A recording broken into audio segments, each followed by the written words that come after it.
couple things I want to deal with soon, but nothing at this very moment. So let's open up. So TOXICANT, so I have two different projects right now. One, I've got the main project, and then I've got a sandbox that I've been working in, just because there's some stuff I found it's a little bit easier to do in isolation.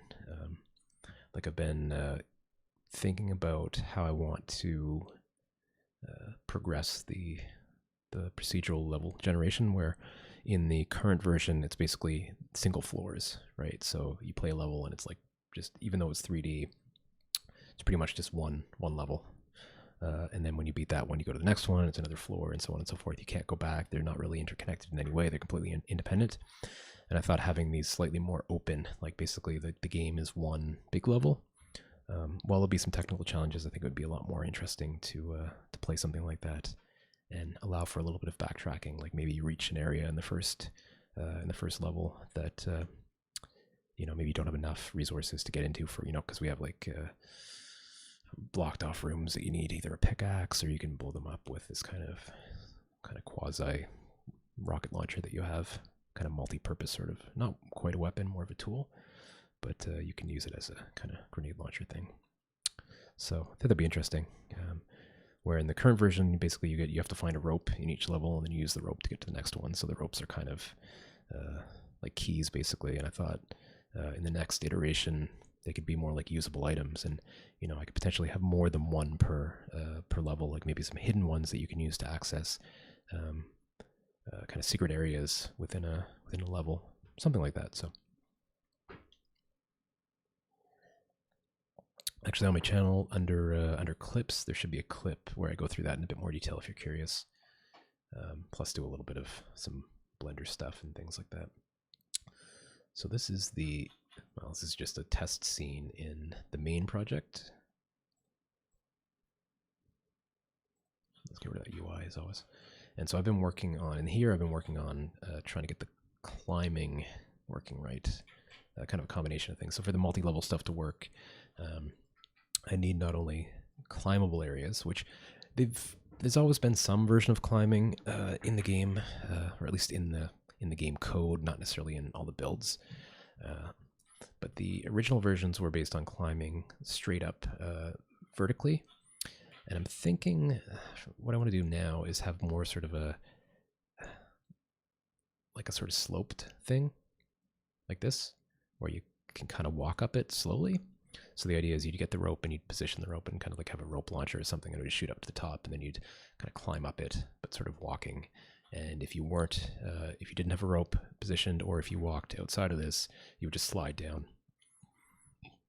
Excuse me. So that's what I'm working on in this in the main game, because I need the full-blown character controller and everything to work on that stuff. And then in the sandbox, this is basically where I just do all my little prototyping and stuff for, I don't know, anything and everything. I've been working on, there's a thing called the beacon launcher. That's what I was talking about a minute ago. And that allows you to shoot beacons that serve various purposes. So you can basically switch their mode to be like explosive, or sort of a radar type thing. So it'll scan a certain radius for enemies and flash and sort of make an alarm sound if there's an enemy nearby, as well as show up on your minimap. So you can kind of use them to either figure out is an area safe before you enter it, or to mark an area on your map, or to mark it and also make sure it's safe to go back to. So like, for example, the exit room, if you want to make sure that's safe, you could place a beacon in there. And then more recently, I've been experimenting with other types, like a freeze beacon that will freeze anything within a radius for 10 seconds or whatever. Maybe some kind of a distraction thing that will make sound that will draw the enemies away. So a couple different ideas. But I've been experimenting with visualizing the arc trajectory. So I've been doing that just in the separate project, because it doesn't really need any of the main stuff from the game. So it's just a bit easier to kind of take all the complex stuff out and really just focus on this thing in isolation. So we'll look at that. We'll look at this briefly. This is a little bit of not working so well. A lot going on here that's kind of sort of so-so.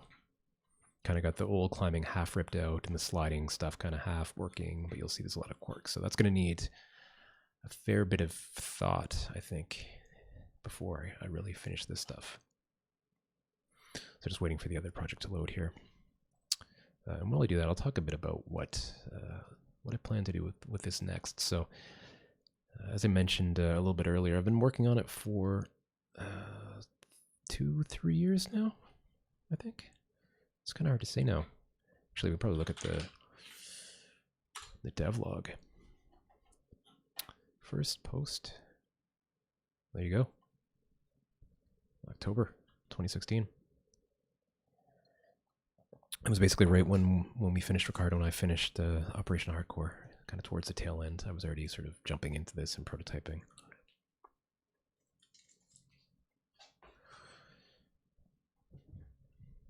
So, and I've had a page up on Steam for a couple years. I did kind of close beta at one point just to get some feedback. So some people still have access to it from that beta, and like my patrons and whatnot get access to all this stuff.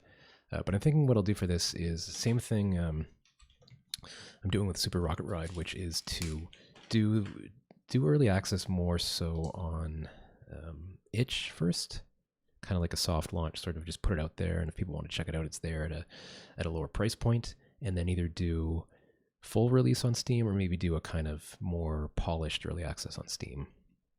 So sort of treat Steam as like this is the real deal, and it's just kind of the testing ground. Not that there's anything wrong with itch, but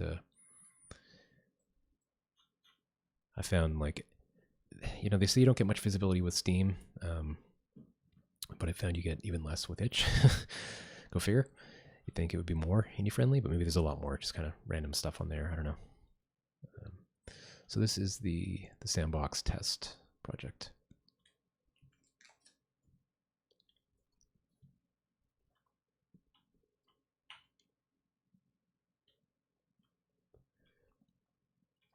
There's no symbol. There's the basic god-awful footstep sounds and jumping sounds, which I just kind of have disabled for videos because they're kind of off-putting. So no sound, but just placeholder. These aren't the real beacons. They're just to kind of get something going. But you can see, so there's a couple things. I've been experimenting with a couple different things here. So I originally started off with, let's see, it's probably still kind of here. I might have ripped it out. I was doing a line render initially with the actual formulas for calculating trajectory, but the way they were written, I followed someone else's tutorial, and which is a really good tutorial, but the way it was written just didn't really kind of make sense for what I was trying to do. So I ended up doing something that actually ends up being a lot simpler as far as the math. So there's the math solution, and then there's the projectile solution, or sorry, particle solution rather, which you can see if we turn off this line render for a sec.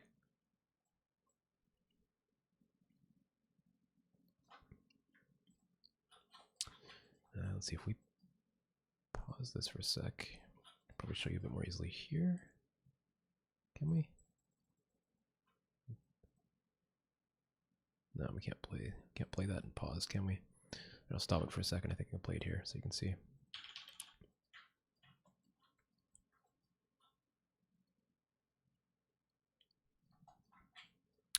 So it's kind of like a dashed line. It's basically there's a little sphere mesh with a trail that ends up making like a dashed line. And so that's just with the particle system, and it ends up being, because it's using the same physics engine, it ends up being exactly the same trajectory as a rigid body, as long as you have nothing too crazy going on with, where is it? Projectile. Yeah, like if you had drag or angular drag, it would end up being a little bit different. You'd have to do that a little bit differently in the particle system. I don't think you'd be able to match it up exactly in that scenario, but I've just got it completely down on this. I don't need either of those things really. So yeah, first version was with the math. Second version was with this, but then some of the feedback I got was, well, showing where it's going to hit is probably more useful than showing the path. I do like showing the path just for the extra sort of visuals that come with that. But yeah, because of the formulas I was using didn't really quite work for me. They were based on angles, which I'm not really dealing with angles. I'm dealing with vectors. And yeah, I can figure out the angles of the vectors and stuff, but it's just extra math to do more math.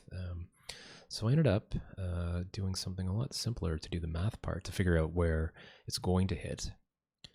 And so let's look at that. That is, let's see, that's in here.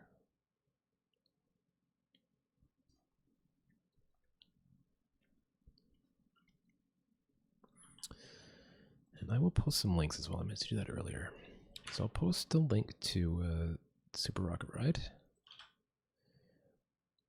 And I'll post a link if you're curious as well. Probably the devlog actually for TOXICANT. And so it should be picking back up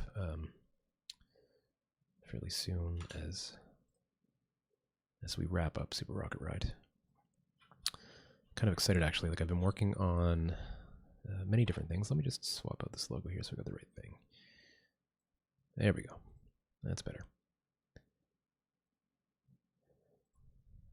Yeah, like I've been, the last time I picked it up for, let's see, after I released my last game, I did a lot of, I'll call it cleanup. I basically, it was kind of a quasi HD sort of thing. A lot of detail maps, a lot of really big textures and stuff, and it was making it difficult to work on because of the repository size and the build times and things like that. So I basically downgraded the graphics, I guess. It sounds kind of bad, but I gave it kind of some retro charm, I guess is a better way to put it, by using, and I don't think it looks bad, but by using point sample textures like you would see in Doom, and fewer detail maps, so not as many normal maps and things like that. And I think, like with the lighting and the volumetric lights and the particles and stuff, like, you don't lose that much. It just looks a bit retro. And I like it. It's kind of a sort of lo-fi, grungy sort of charm. Like these are all point sampled in these, right? But running at a high resolution, you know, in the dark with lots going on sort of atmospherically, you don't really notice. And meanwhile, like I dropped the repo size like a couple gigs, and the build time is like insanely fast now. Minutes versus it was like 45 minutes or something because of all the shaders and all the big textures and stuff. So I'm pretty happy about that. I like it. And I've also been working on learning Blender a bit more. A lot of the level stuff was done with something called Pro Builder, which is an asset for Unity, where you can do some basic modeling within Unity, but super limited. So I've been working on a workflow to go from rough kind of gray box prototypes in Pro Builder into Blender to do more detail and kind of cleanup and stuff. And I'm getting better and better at that. So I've done the multi-level stuff that you can see actually here. You know, although they're simple rooms, I mean, they were done in Pro Builder and then taken into Blender and then cleaned up and UV'd and all that stuff in Blender. So getting pretty comfortable with that. And then now doing a little bit of texturing experimentation as well. So this was done, again, in Blender, Photoshop, just one map, but experimenting with actually 4K. I know I just said I'm doing like retro, but you can pack a lot of like really nice sort of charming detail. Like, so this is a 32 by 32 or so room. So that'd be units, aka meters typically. So pretty big. And a 4K texture, basically I can do the entire floor, and then in a separate one the walls, and then I guess in a separate one the ceilings. But I can then potentially just have a few of those, or maybe kind of use them as sort of sprite sheets or whatever, like Atlas is, and have different parts of, you know, different corners and things like that. So yeah, a lot of possibilities. We'll see where it goes, but feeling pretty good. The climbing stuff and the sliding stuff, not feeling quite as good about that. My character controllers and that kind of stuff is just the bane of my existence. It's like so finicky. Whether you take an existing one and try to adapt it, which I usually do, or you write from scratch, there's just so many little edge cases and weird hacks that you need to do. I've found like 100% of the time. I've never had like, oh, this is a beautiful character controller, it's perfect. I recently came across a guy actually that, let's see, it was Reddit character controller.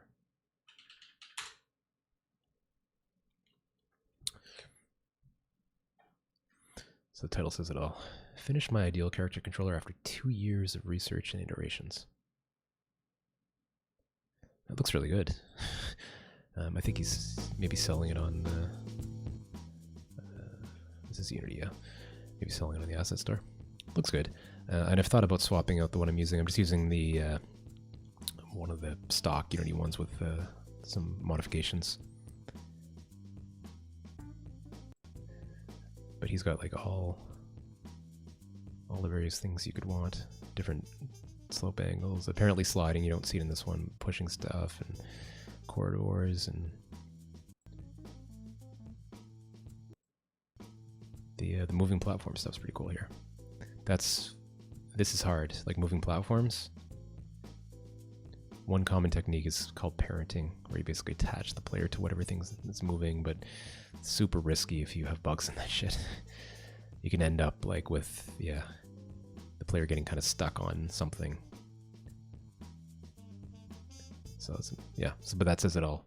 2 years of research and iterations. I don't know if that was full-time or kind of a part-time thing, but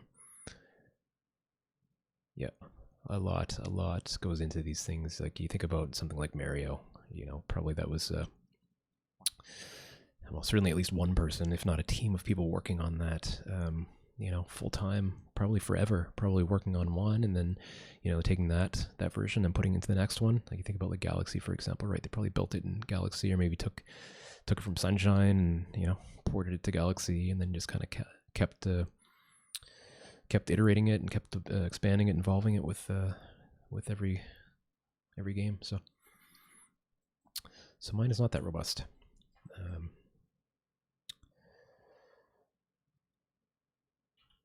Okay, is there anything else? Yeah, so we'll finish looking at this here. Let's talk about the projection and what's going on there. So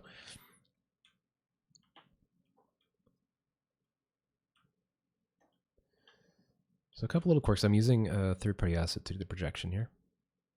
So I found on some corners you can end up with some stuff kind of like that. It's an omnidirectional decal projection. So basically, I'm where I anticipate the impact point. I kind of move away from it like 0.25 units, and then put the projection renderer there, and then it kind of projects out in all directions. So that way, we'll take care of things like corners and let's see, for example. So that's pretty good. Handles that pretty well. But yeah, a couple of quirks like this that not the end of the world, but it's a little bit confusing. It kind of says that it's gonna, you know, is it gonna land here or is it gonna land here?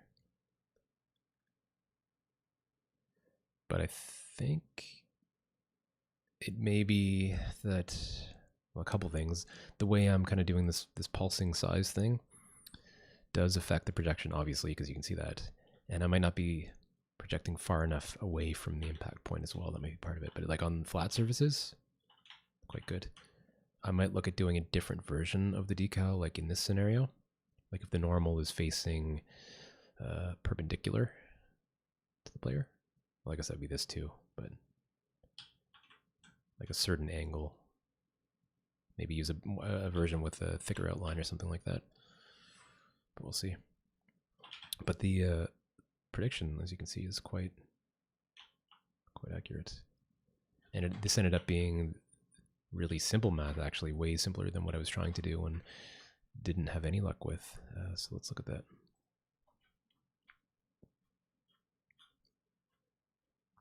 So I can't take credit for this code.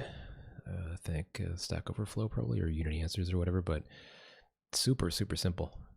Way simpler than what I had previously for the math.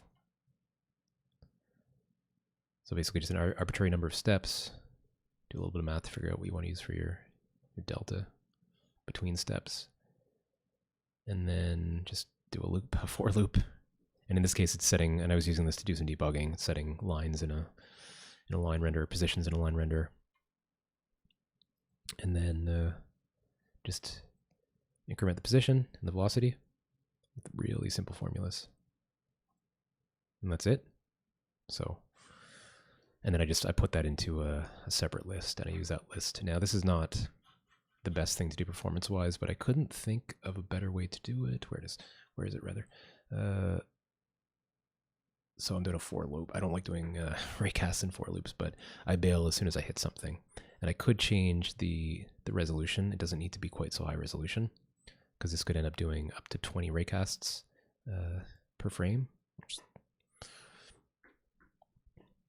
Not the end of the world. It's only when you're holding a certain button that this would happen. But so I'll have to test the performance and see. But should be all right. So that's that.